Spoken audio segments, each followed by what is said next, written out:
Vamos en noticias a las 7 a.m., el momento de la entrevista. Hemos invitado acá al estudio al secretario general del Ministerio Público, Maynor Melgar, para hablar acerca de esta banda de secuestradores y de violadores que operó en la calzada Roosevelt. Muy buenos días. Buenos días, bienvenido. Buenos días. Se anunció al término de la semana pasada la captura de al menos 7 integrantes de esta banda que puso en zozobra a las mujeres guatemaltecas que transitan y viven por la calzada Roosevelt. ¿Cómo se da con estas personas y por qué cree el Ministerio Público que es esta banda la que estaba provocando estos hechos criminales en esta principal calzada de la ciudad de Guatemala? Hay un trabajo coordinado entre el Ministerio de Gobernación y el Ministerio Público. A partir de la serie de hechos que están en el lugar se empieza a establecer los patrones que se repiten en cada uno de los casos. Me explico.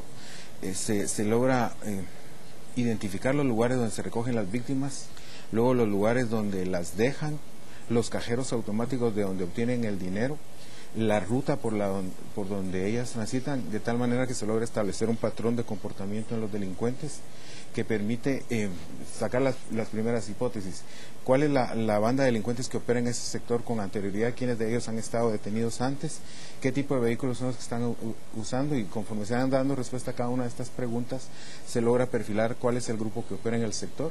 A partir de ahí ya es solo de hacer una identificación entre las víctimas y sus agresores para ir identificando a cada uno de ellos.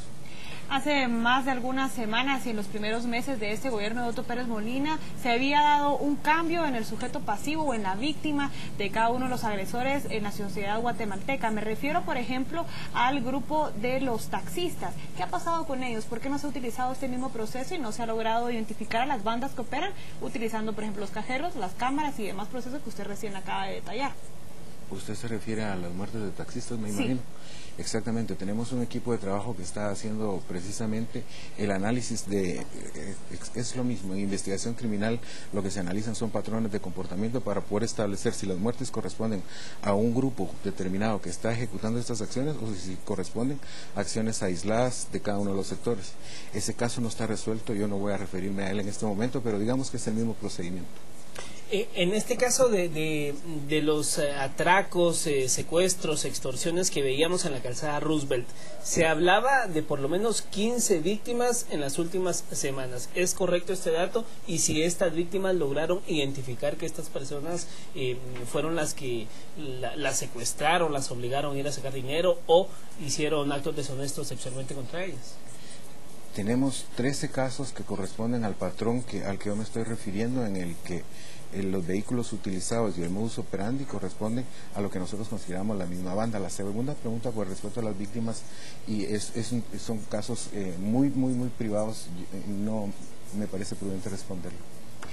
¿Habrán algunas suposiciones por parte del Ministerio Público de aquellas otras mujeres que tal vez habrán sido únicamente secuestradas o también violadas, pero que no habrán emitido su denuncia ante el Ministerio Público? Esto, es decir, podría sumarse a que este ente investigador y también todas las demás fuerzas de seguridad tienen que dirigir su atención a este hecho delictivo por la gran afluencia que ha tenido últimamente.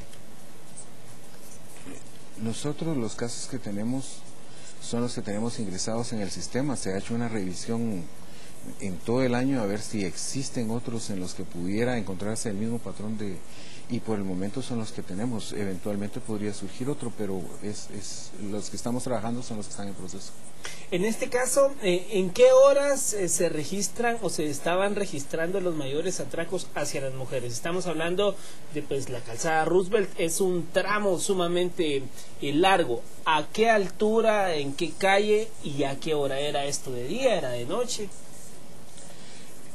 Oscila entre las 8 y las 11 de la noche.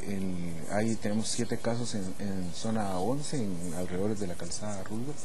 Me parece que tenemos 5 en zona 7 y 1 en zona 12. El Ministerio Público en estos momentos está trabajando conjuntamente con el Ministerio de Gobernación, por ejemplo, y demás fuerzas de seguridad para poder contrarrestar esto. Es decir, ustedes presentando los informes, las denuncias y demás, para que ya el Ministerio de Gobernación pueda empezar a implementar más agentes de la Policía Nacional Civil en estos sectores, porque hasta este momento hemos hecho una especie de sondeo por medio de las redes sociales y todos llegan a la misma conclusión, que siguen estando en la misma situación en la que no se sienten protegidos por el gobierno debido a que no hay presencia de agentes de la Policía Nacional Civil. Esa parte le corresponde al Ministerio de Gobernación. A nosotros lo que nos toca es perseguir criminalmente a los delincuentes. Por ese trabajo conjunto que usted dice que habrían estado realizando desde un inicio, ustedes ya les habrán presentado todo esto como una manera de presión para que ellos ya empiecen a poner más agentes de seguridad en estos sectores. Lo que hemos hecho juntos es la investigación, hemos logrado identificar los patrones y hemos logrado vincular procesalmente a los que consideramos nosotros en base a las pruebas que son los responsables. La parte de la prevención y la parte que tiene que ver con toda la labor de vigilancia es una responsabilidad del Ministerio de Gobernación y no sería desde el Ministerio Público la persona, digamos, idónea para opinar sobre eso.